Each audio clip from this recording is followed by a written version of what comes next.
Hello, hello, hello. I hope everybody is doing well. Today I'm going to be talking about different reading comprehension skills, and I'm going to be showing you all the resources that I use with my third and fourth grader. So, remember that we have reading comprehension trainings that will be coming up at the end of this month.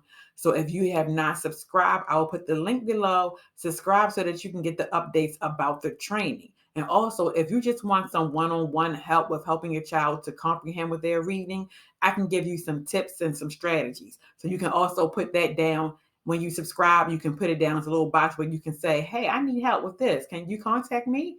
And I will contact you. Okay, so let's jump right in. Now, we know that we want our child to be able to read and then also understand what they are reading. So, I am going to show you some of the resources that I use with my children.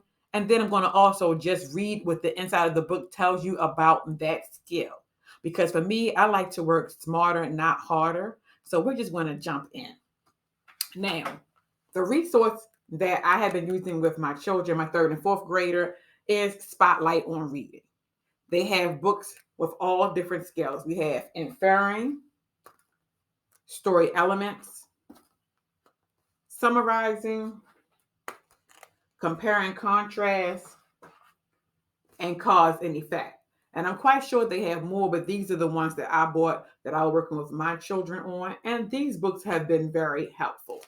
So now we're going to look at inferring because you're probably like, what is inferring? Because I know throughout the curriculum, you teaching your child, or if you're a teacher and you're teaching your students, several times you had to have them infer. And the students, they don't understand when you say make an inference or what is it inferring? They're like, what is that? So very quickly, in the inside of the book, it says about the book. I'm just going to read what it says for inferring. So that way you can just have a better understanding of what inferring is. The activities in inferring are designed to improve students' reading comprehension. The skill of inferring uses information to draw logical conclusions, is a higher level thinking skill. It requires the reader to make an educated guess based on prior knowledge and on information that is implied but not directly stated. So basically, what's going to happen is your child is going to be reading different texts. So, like for example, this is a text. They will read this, and then there'll be some questions. But the answers are not going to be directly stated in the text. They have to go back and use clues that are in the text, different wordings. They have to use their prior knowledge on the topic. And then they have to figure out what that question is asking them. So, the basic reading skills. The cat is gray. What color is the cat? It told them inside the text the cat is gray. Now, when they start getting the higher learning thinking skills, it's not going to say, hey, the cat is gray. They're going to give clues, and then you have to figure out, like, what color do you think the cat is? So basically, that is what inferring means.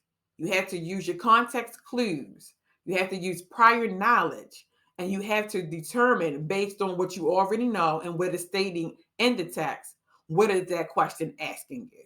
So that is inferring. Comparing and contrasting.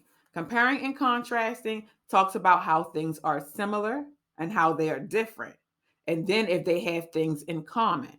So, in this book, they use a lot of Venn diagrams. Venn diagram is a strategy that you can use when working with comparing and contrasting. This is an example of a Venn diagram. It is two circles that overlap. In the middle part, you always put how the things are alike. Then on either side, you're putting how they are different. So normally with comparing and contrasting, you're going to read a text. And the text there are going to be something that is like themed together. So if you're talking about animals, it might have an elephant, it might have a giraffe. You're going to learn about the elephant, you're going to learn about the giraffe. Then they're going to want you to compare the elephant and the giraffe, tell their likes and their differences. So if they're showing you a Venn diagram, you're going to write one section is going to be giraffe. Tell everything about the giraffe that's different. Then you're going to tell everything about the elephant that's different. Then in the middle of the Venn diagram, you're going to write all of the things that they have in common. So that is basically how you are going to work with comparing and contrasting with your child. You don't always have to use a Venn diagram, but that is just one easy way. So that way the child can see how to organize their information, especially if you have a visual learner. They're going to be able, they need to know, like, where did I put this information? It might be on different categories, but where do I put it? So that way you can show them the Venn diagram and you can say, okay, we're going to organize this. This section is on elephants. This section is on giraffes. Write down everything that they have in common in the middle. Then everything else that is not the same, you're going to put on the either sides. So that is something that you can do for your visual learners as well. If you have kinesthetic learners, see, now I'm just going deeper into this. If you have kinesthetic learners, you can actually have them write it out on a sheet of paper, so they can have separate sheets of paper. Or you can actually take the Venn diagram and you can cut it. And so you'll have one portion is for the elephant, one portion is for the giraffe, and then the middle portion is for how they're similar. And then that way they can manipulate it with their hands and they can move it around. They can write on it and then they can put it together and separate it and they can actually see. And they might have that aha moment like, oh, okay. So yeah, so that is something for your visual and kinesthetic learners on comparing and contrasting. You're telling how something is alike and how it is different and what they have in common. Okay, now we have cause and effect. Cause and effect. Now, a cause is why something happens, and the effect is what happens. So, inside of this book, they use pure cause and effect because sometimes people get cause and effect confused with predicting and sequencing. So, they use pure cause and effect activities, and they make sure the characters also, or the sentences, have the words why, because, and so inside of it.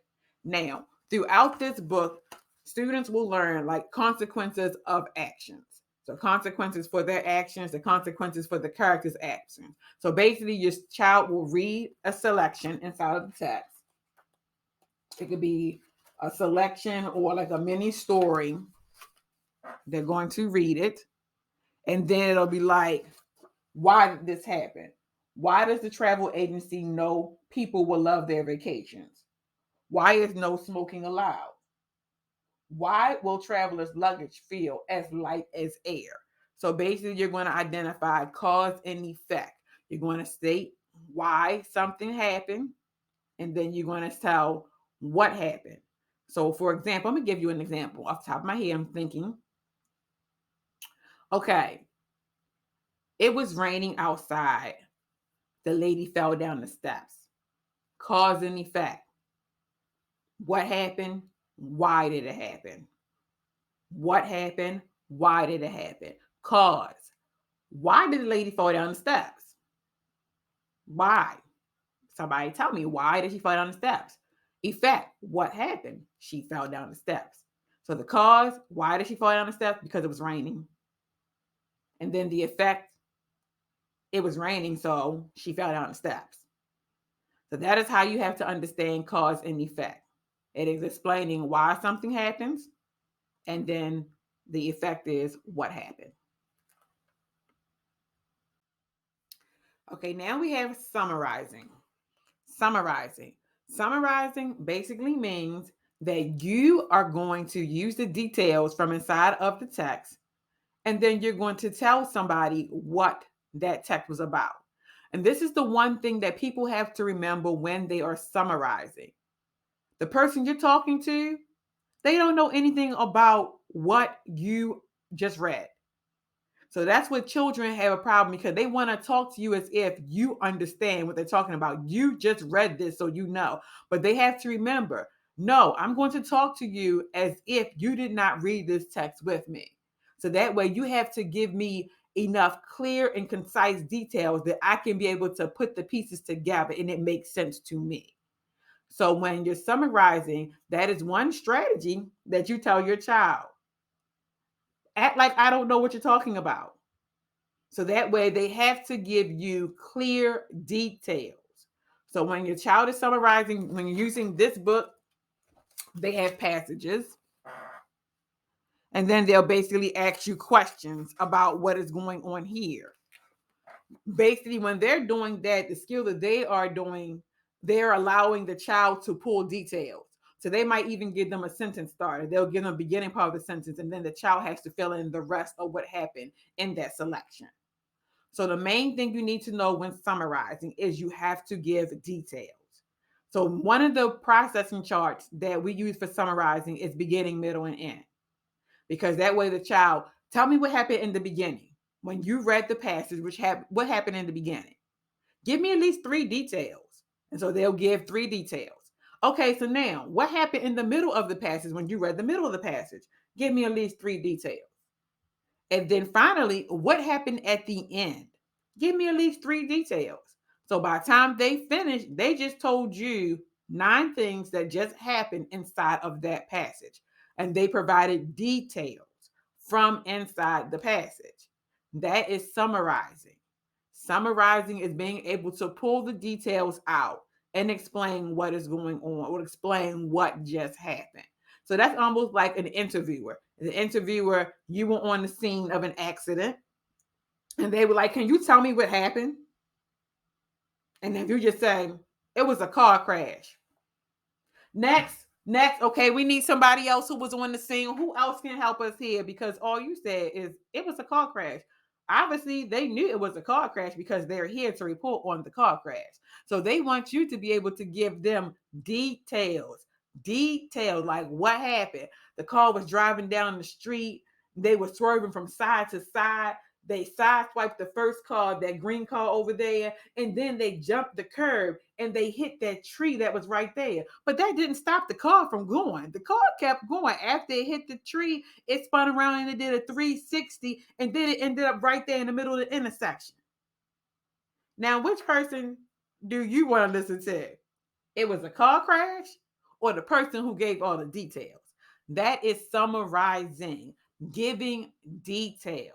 So when you are working with your child, working with your student, make sure they pull out those details. Those details, those are the main important things, the details.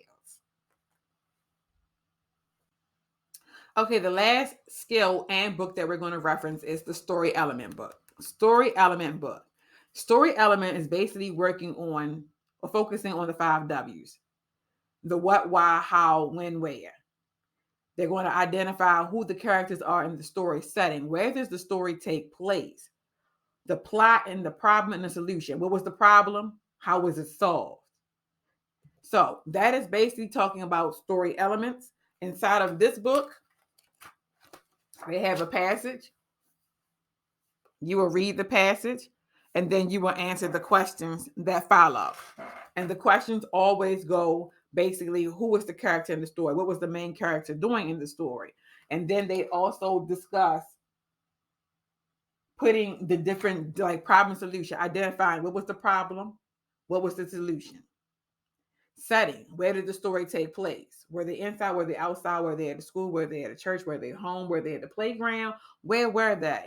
So when you're focusing on story element, you're basically focusing on the characters, the setting, the problem solution, the plots, the 5 W's: who, what, when, where, how. Now, this is one of the main focuses when you're reading. Students should be able to answer those questions, the 5 W's. Who did it? Who is the story talking about? What happened? When did it happen? Why did it happen? How did it happen? Those skills need to be practiced daily with your child. You can also look back to my tips for the 5 W's, and I'll explain. 15 minutes a day, read a passage, ask those questions. Your child will thank you. The teachers will thank you. You will thank yourself because your child is able to comprehend. That is a quick 15-minute strategies, 5 W's. So that is it for story elements. I hope that this segment was helpful for you.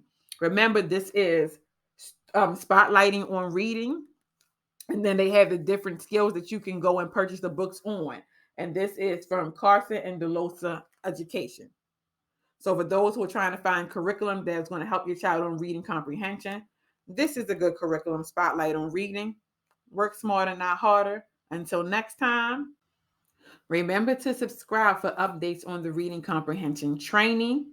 Also, you can shoot me an email if you want for me to work with you one-on-one on just helping you to increase your knowledge of reading comprehension skills. So just check out the link and send me an email.